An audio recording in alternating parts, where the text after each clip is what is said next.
ಮುಂದಿನ 1.5 ವರ್ಷದೊಳಗೆ ಶ್ರೀ ಮಹಾಲಿಂಗೇಶ್ವರ ದೇವಸ್ಥಾನದ ಅಭಿವೃದ್ಧಿ ಕಾರ್ಯಗಳು ಪೂರ್ಣಗೊಂಡು 2 ವರ್ಷದೊಳಗೆ ಬ್ರಹ್ಮಕಲಶೋತ್ಸವ ನಡೆಯಬೇಕು. ಈ ಗುರಿ ಇಟ್ಟುಕೊಂಡು ಕೆಲಸ ಮಾಡಲಾಗುತ್ತದೆ ಎಂದು ಶಾಸಕ ಅಶೋಕ್ ರೈ ಹೇಳಿದರು. ಪುತ್ತೂರು ಶ್ರೀ ಮಹಾಲಿಂಗೇಶ್ವರ ದೇವಸ್ಥಾನದಲ್ಲಿ ನಡೆಯಲಿರುವ ಅಭಿವೃದ್ಧಿ ಕಾಮಗಾರಿಗಳಿಗೆ ಶನಿವಾರ ಶಿಲಾನ್ಯಾಸ ನಡೆದ ಬಳಿಕ ನಡೆದಂತಹ ಸಭಾ ಕಾರ್ಯಕ್ರಮದಲ್ಲಿ ಅವರು ಮಾತನಾಡಿದರು. ಪ್ರಶ್ನಾಚಿಂತನೆಯಲ್ಲಿ ಕಂಡುಬಂದಂತೆ ಹಳೆ ಸಭಾಭವನದ ತೆರವು ಮಾಡಿ ದೇವರ ಮಾರುಗದ್ದೆಯ ಇನ್ನೊಂದು ಭಾಗದಲ್ಲಿ 1000 ಜನ ಕೂರುವ ನೂತನ ಕಲ್ಯಾಣ ಮಂಟಪ ನಿರ್ಮಿಸಲಾಗುತ್ತೆ. ಇದರಲ್ಲಿ 700 ಜನರಿಗೆ ಭೋಜನದ ವ್ಯವಸ್ಥೆ ಕೂಡ ಇರ್ತದೆ. ನೆಲ್ಲಿಕಟ್ಟೆಯ ದೇಗುಲ ಜಾಗದಲ್ಲಿ ಕಮರ್ಷಿಯಲ್ ಕಾಂಪ್ಲೆಕ್ಸ್ ನಿರ್ಮಿಸಲಾಗ್ತದೆ.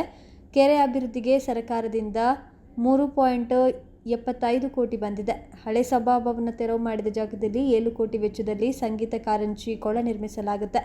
ಆರಂಭದಲ್ಲಿ ಇದನ್ನು ದೇವಾಲಯದ ಕೆರೆಯ ಸುತ್ತ ಮಾಡುವ ಯೋಚನೆ ಇತ್ತು. ಆದರೆ ಕೆರೆಯಲ್ಲಿ ನಡೆಯುವ ತೆಪ್ಪೋತ್ಸವಕ್ಕೆ ಇದರಿಂದ ತೊಂದರೆ ಆಗಬಹುದೆಂಬ ಸಲಹೆ ಕಂಡುಬಂದ ಪ್ರಕಾರ ಬದಲಿ ನಿರ್ಮಾಣ ಮಾಡಲಾಗಿದೆ.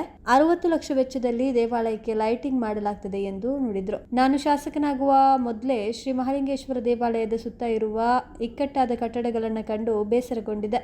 ನನಗೆ ಅವಕಾಶ ಮತ್ತು ಅಧಿಕಾರ ಸಿಕ್ಕರೆ ದೇವಾಲಯದ ಸಮಗ್ರ ಅಭಿವೃದ್ಧಿ ಮಾಡುವ ಆಸೆ ಇಟ್ಟುಕೊಂಡಿದ್ದೆ. ದೇವರು ತನಗೆ ಆಗಬೇಕಾದ ಕೆಲಸ ಮಾಡಲು ಯಾರನ್ನಾದರೂ ಒಬ್ಬರನ್ನ ನೇಮಿಸಿ ಮಾಡಲು ಅವಕಾಶ ಕಲ್ಪಿಸಿಕೊಡ್ತಾನೆ.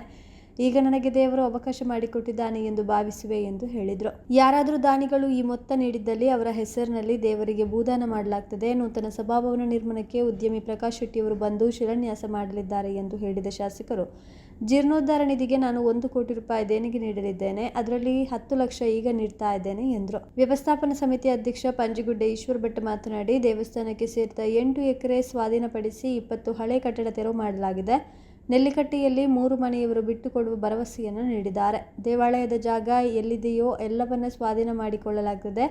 ಅನೇಕ ಸಾನ್ನಿಧ್ಯಗಳನ್ನು ಮಧ್ಯಂತರದ ಅವಧಿಯಲ್ಲಿ ನಾನಾ ಕಡೆ ಸ್ಥಳಾಂತರ ಮಾಡಿದ್ರು. ಈಗ ಅದೆಲ್ಲವೂ ಮೂಲಕ್ಕೆ ಬರ್ತಾ ಇದೆ ಎಂದರು.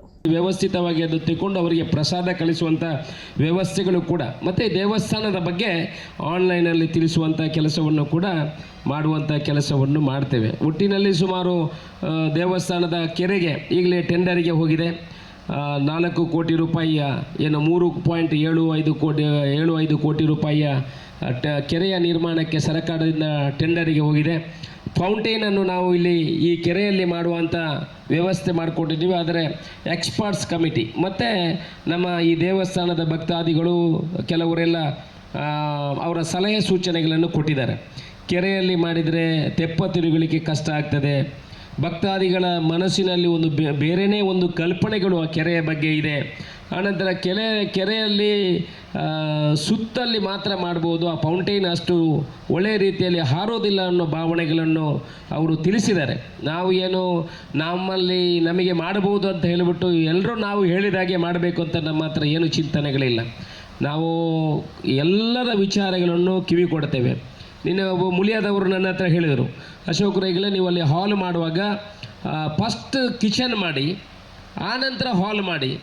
ಹಾಗಾದರೆ ಆ ಕಡೆಯಿಂದ ನಮ್ಮ ವೆಂಕಟರಮಣ ದೇವಸ್ಥಾನದಿಂದ ಬರುವವರಿಗೂ ಕೂಡ ಎದುರುಗಡೆ ಬಂದು ಹಾಲಿಗೆ ಎಂಟ್ರಿ ಆಗಲಿಕ್ಕೆ ಆಗ್ತದೆ. ಮತ್ತು ಅಲ್ಲಿ ಎದುರುಗಡೆ ಬೇಕಾದಷ್ಟು ಪಾರ್ಕಿಂಗ್ ಮಾಡುವ ವ್ಯವಸ್ಥೆಗಳನ್ನು ಕೂಡ ಮಾಡಬಹುದು ಅನ್ನುವ ಸಲಹೆ ಸೂಚನೆಯನ್ನು ಕೊಟ್ಟಿದ್ದಾರೆ. ನಾವು ಯಾರು ಸಲಹೆ ಸೂಚನೆಯನ್ನು ಕೊಟ್ಟಿದ್ರೆ ಖಂಡಿತ ಅದನ್ನು ಒಂದು ಪೆದ್ದ ನೆಗ್ಲೆಕ್ಟ್ ಮಾಡುವಂಥ ಸಂಗತಿಗಳಲ್ಲ. ಅದನ್ನೆಲ್ಲ ಪರಿಗಣನೆ ಮಾಡಿ ಅದರ ಸಾಧಕ ಬಾಧಕವನ್ನು ನೋಡಿ ಅದರ ಚರ್ಚೆಯನ್ನು ಮಾಡ್ತೇವೆ. ಈ ಕೆರೆಯ ಬಗ್ಗೆಯೂ ಕೂಡ ಒಂದಷ್ಟು ಜನ ಅಭಿಪ್ರಾಯಗಳನ್ನು ತಿಳಿಸಿದ್ದಾರೆ. ನಾವು ಇವತ್ತೀಗ ಹಾಲ್ ಏನಿದೆ, ಆ ಹಾಲ್ ಇರುವಂಥ ಜಾಗದಲ್ಲಿ ಮೊನ್ನೆ ಪ್ರಶ್ನೆಯಲ್ಲಿ ನೀರು ತುಂಬಿರಬೇಕು, ಅಲ್ಲಿ ನೀರು ನಿಲ್ಲಬೇಕು ಅನ್ನೋ ವಿಚಾರ ಬಂದಿದೆ. ಏನು ಅದೆಲ್ಲ ಸಂಕಲ್ಪಗಳು ಜೊತೆ ಸೇರುವಂಥದ್ದು ಅಂತ ನನಗೆ ಕಾಣ್ತದೆ. ನನಗೂ ಆಲೋಚನೆ ಮಾಡುವಾಗ ಆಯಿತು, ಅಲ್ಲಿ ಫೌಂಟೇನನ್ನು ಮಾಡಿದರೆ ವ್ಯವಸ್ಥಿತವಾಗಿ ದೇವಸ್ಥಾನದ ಎದುರು ಇರ್ತದೆ, ಅಲ್ಲಿ ದೇವರಿಗೆ ನೀರು ಕಾಣಬೇಕು ಅನ್ನೋ ಒಂದು ಕಲ್ಪನೆ ಮೊನ್ನೆ ನಮ್ಮದರಲ್ಲಿ ಕಂಡು ಬಂದಿದೆ. ಬಹುಶಃ ಫೌಂಟೇನ್ ಮಾಡಿದರೆ ದೇವರಿಗೆ ಇನ್ನಷ್ಟು ಆ ಕಾರಂಜಿಗಳು ಹಾರಾಡಿದರೆ ಒಳ್ಳೆಯದು ಅಂತ ನಮ್ಮ ಭಾವನೆ. ಅದಕ್ಕೆ ಫೌಂಟೇನನ್ನು ಕೂಡ ಸುಮಾರು 6-7 ಕೋಟಿ ರೂಪಾಯಿಯಲ್ಲಿ ಅಲ್ಲಿ ಮಾಡುವಂಥ ಕೆಲಸವನ್ನು ಕೂಡ ಮುಂದಿನ ದಿವಸದಲ್ಲಿ ನಾವು ಅಲ್ಲಿ ಮಾಡುವಂಥ ವ್ಯವಸ್ಥೆಗಳನ್ನು ಮಾಡ್ತೀವಿ.